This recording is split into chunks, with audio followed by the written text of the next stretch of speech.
Hi, this is Ed from Wright. Today, we're launching a new product, the ZXT.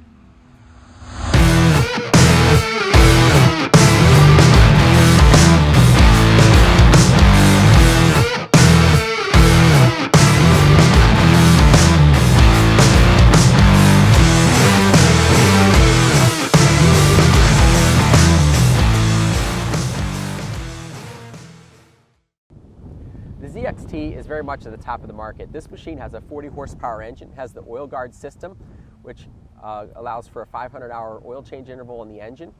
It has electronic throttle control, so it's very responsive, high performance. Holds 15 gallons of gas. It has 26 by 14-inch rear tires. It comes from 52 through 72-inch decks. So this machine is large, powerful, capable, high performance. And part of that is just our commitment to building commercial mowers that allow you to turn your time into money as fast as possible and as consistently as possible. So this machine's high performance, it's very heavy duty, and it also doesn't need a lot of maintenance. So in general, we'll walk through all the features here in a minute, but in general, it means that mid-summer, if you're putting 1,000 hours a year on a mower, mid-summer, there's a couple things that you need to do, and they're not really that difficult. And then in the winter time, in the off season, 1,000 hours, there's a few more things that you need to do. And so what we really want to do is avoid the need to pull a mower out of trailer on a weekly basis and do a bunch of things to it. It still needs, things like changing the blades regularly or topping up the oil, but it's really very minimal type of things that you need to do. Now, we make all kinds of mowers. We make stand-on mowers, we make rider mowers, and one of the reasons that we've come out with this machine as a big rider is that stand-ons are very versatile in small, medium-sized properties. The bigger properties becomes less of a compelling reason to be standing or sitting. And also, stand-on mowers are it's very compact footprint, and it becomes difficult to bag a lot of grass on that style of machine. And so this machine has some things that are uniquely designed to bag very well. So let's go around the machine and look at all these features, how they help you turn your time into money faster, more consistently. Let's start off by talking about the operator area. So we have two levels of suspension. We have 2 inches up here in the seat, and down here we have about 4 inches of travel, and the controls travel with the lower section. So we call this long travel suspension. The lever here is real sturdy, and then we have grips here and here. So it's a real easy machine to get up into. When we sit down, there's a lot of softness in the seat. So again, we have got the control handles here. This machine, we really wanted to make it comfortable for any size person. So when the seat's all the way forwards and the suspension set to the lightest setting, then it works for about 9,500 pounds. And if you put the seat back, it works, there's still some suspension left in it at around 400 pounds. And we also have a lot of adjustment in the control levers here. So we've got a lower hole if you want the handles to be further down. We've got an upper hole which gives tons of clearance, and then a lot of width in it here as well. Now there's an adjustment here so that you can move the controls forwards or backwards depending on what makes you comfortable. The seat, we've got the adjustment here. We've got adjustable height armrests so you can match it up to the height of the lever, whatever is comfortable for you. Now from a visibility standpoint, you can see that we've got the fuel tank cut low here so that you can see over the edge. It's really important in your peripheral vision that you can see the deck or the tire as much as possible. Up front here through the platform, we've got a lot of stamping so you can see the green and the grass through there. It's really important, especially when you're going to pull up against something like a fence post or whatever, that you can see in your peripheral vision how close you are to it right through there. So that's important. Then when we have a configuration with the 52-inch deck, the deck is in about right here, and so it is a lot closer on the sight lines. This here we're looking at a 72-inch deck. So that's the visibility aspect of things. The controls here, we have the electric throttle control, the hour meter, PTO switch, key switch, all very straightforward. So that's the way we want it. We've got a 12-volt port here, so if you need to charge something or you want to plug a tire compressor in there or something, we got that. And then on both sides we have a little storage space here. There's always something you're looking to put down, and that's a nice area. Has a lip around it so stuff doesn't come out very easily.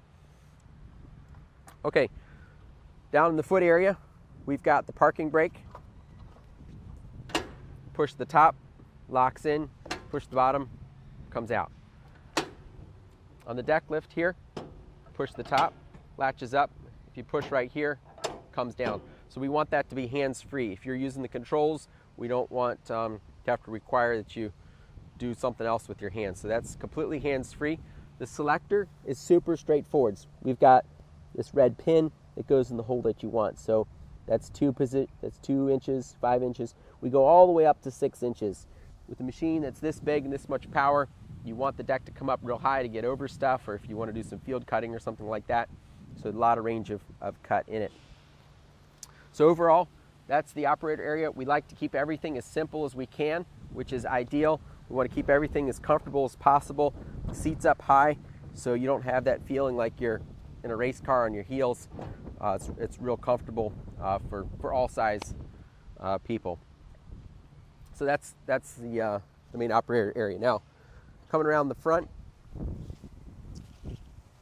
we've got our standard flexible chute. We've got service decals. We've got a spring that helps with the deck lift, tension, deck adjusters. We've got the caster wheels. We've got massive caster pins up here. You know, it's often said that it's really hard on a mower if you go up the curb forwards, and you know, I'll still say it's better to go backwards, but you know, we don't want to see caster pins breaking off for any reason. These are just huge compared to anything else that's in the market. They're about 250, 260% strong as what's typical out there. So these are super beefy. We've got large section tubing. It's also thick wall, so a lot of sturdiness there. We've got major tie downs, real sturdy. You can use that to either lift the machine or tie it down on a trailer real sturdy. We've got another spring on this side to make the deck lift easy. You can see here that we use really big pulleys. Our pulleys are about 1 inch bigger than most industry standard pulleys because we want to reduce the tensions on the drive and get more traction or leverage on the spindles. And then we use these idler pulleys that have double row bearings. In fact, even the idler pulley that's on the pump drive has double row bearings. Because these pulleys can get a little bit of a side load to them in certain situations, that helps them last just a ton longer. So we have a unique drivetrain layout here. So we have got the pumps. It's a pump and motor system. We just have the ability to do some things to increase the service intervals and get the center of gravity of the machine real far down. So our pumps are real low in the machine. Here, they can be serviced by pulling them out through the front. You can get at them when you take the tire off. But they come out the front, and the wheel motor is very similar to the wheel motor we have in a ZK, except for this is an 18 cubic inch wheel motor, so we've got tons of torque on it. We go about 13 miles an hour, which if we went faster would be a little bit twitchier, we'd lose some torque. So we've got a lot of torque on the drives. They run really cool. The wheel motors have a planetary gear reduction system in there and a wet brake. So this brake here, when you put this brake on, it actually uses springs to actuate the brake arm down there, and so they really don't need to be adjusted. It's pretty much a forever brake, and they're real strong. So as the machine is lurching on a trailer or whatever, it tends to be that the wheels aren't going to move at all. We've got 15 gallons of gas between both sides. We've got the gauge here that measures the average between the two. They both have check valves and cross feed to a T down below. On the fuel tank here, instead of using a label, we've got a placard here, so it's you can't blow the label off that. Now let's lift up the seat. Here you can see the suspension system under here. We've got the spring. We've got bumpers, so when we come all the way to the bottom of the range, there's nothing that bottoms out hard or whatever. It's real soft. And then if you look in there, you can see the linkage going to the pump. So this linkage is parallel to this arm, and we've got heavy duty rod ends in there, so the controls won't get sloppy over the years. There really isn't a lot that has to get serviced in here. We've got the battery, we've got the fuse box, fuse layout here, and then we've got the pumps pumps ever need to be serviced, again, they roll out the front, and there's a lot of passageway down and around there, so debris can pass through. Now, coming around to this side of the machine, you can see the oil reservoirs. This oil system, the service interval is 1,000 hours, and it holds 8 quarts. And the 2 tanks are separate, left and right, and we have sight glasses here. So you don't have to take the cap off to do a daily check. You can just see, hey, do I have oil in there? And then these also provide some cooling. So it's a 1,000-hour oil change interval, which tends to be like once a winter in heavy-duty use, or could be a couple years if it's on one site and not being used constantly. So a ton of life in the hydro system. Come around the back. The machine is very rounded like this. So if you go in a corner and turn, you don't hit the fence or you knock an AC unit off its foundation or anything. Very rounded. When the ROPS is folded down, it's also in that curvature.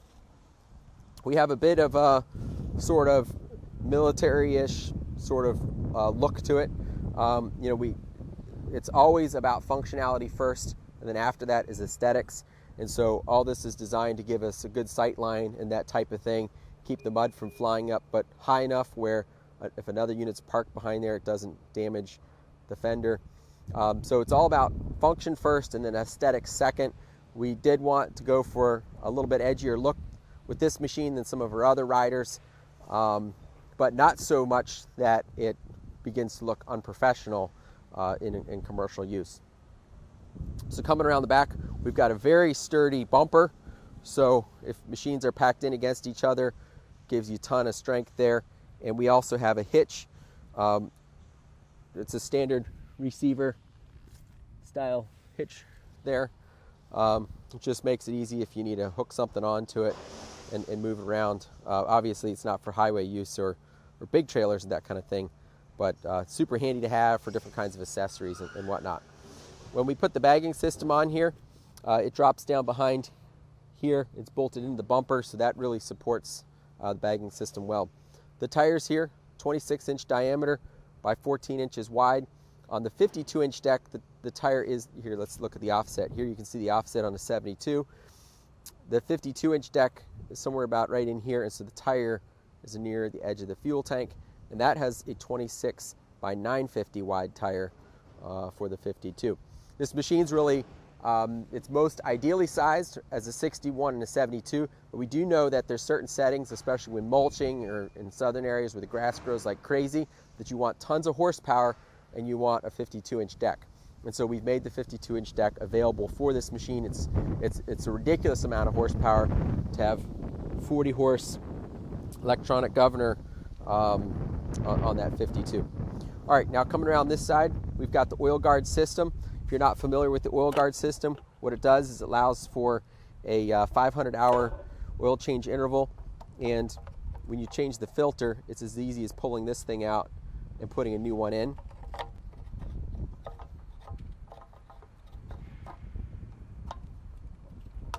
And then we have the dipstick here, so you can do your daily checks super easily. And then when it's time to drain the system, we've got this here. So you don't have to mess with the hose or anything like that. Just loosen this plug and the oil drains out the bottom of the machine there. So super easy to work with. Got the beefy tie downs back here. We've got this piece here, which helps protect the air cleaner, especially if the ROP's up. Protects the air cleaner from getting knocked if you back into some tree branches or something like that. And then also right here, because it's all about reduced maintenance, we've got this unit here. So in here, there's these little spiral vents underneath. And inside here, there's something that looks like a fidget spinner. It's on a bearing, and it spins around, and it creates centrifugal acceleration here, and it blows the debris out of this little gap. So this thing's got 95% efficiency, whether it's dust or grass seed or chaff or anything like that. It's going to sling it out and blow it out of this little hole, which significantly reduces the need for maintenance on the air filter cartridge. Because again, we want to be at the point where with the oil guard, middle of the summer maybe, if you're putting 500 hours on it, you drain the system down here super easy. You put the replacement filter cartridge in the top, check your filter, check your oil level there, and then go on till winter again. So super low maintenance is what we're doing here. Now here we've got the fuel valve on, off, pretty simple. It's just for the main feed, so it's after the T. It's not a left-right system. It's actually a little diagram here shows it, but that's the main fuel shut off, something you don't really need to use very often. So those are the main features of the machine. It's really pretty simple and straightforward, which is how it should be. In commercial use, you don't want 1,000 features. You want something that's solid. You can put it out on a fleet use, and no matter what, it's not going to come back damaged. The maintenance is super easy to take care of. So that's the unit. Tons of suspension, comfort, tons of power and performance with the drivetrain and the engine. And then from a service standpoint, there isn't a single grease fitting on the machine. There's no need for that. We use things like in here, we've got a stainless steel shaft for the deck lift, and there's a synthetic bushing in there that lasts just about the life of the machine. So stuff like that. There's no grease fittings, very little maintenance, and tons of productivity. So keep an eye out for this machine. We're starting production about now, and going through about January, we'll start having limited availability. We will have dual tire options for it. So the dual comes out to about the edge of the 72-inch deck, just gives you a ton more stability. And the bagging system here, it mounts in the back, and there's a blower on here that's a horizontal blower. It goes this way, so we're preserving the momentum. We'll be able to push a ton of grass up into a 3-bag unit on the back. If you have any questions, put them in the comments. Keep an eye out for this machine. I think you'll be very happy with how powerful it is and how little maintenance it needs.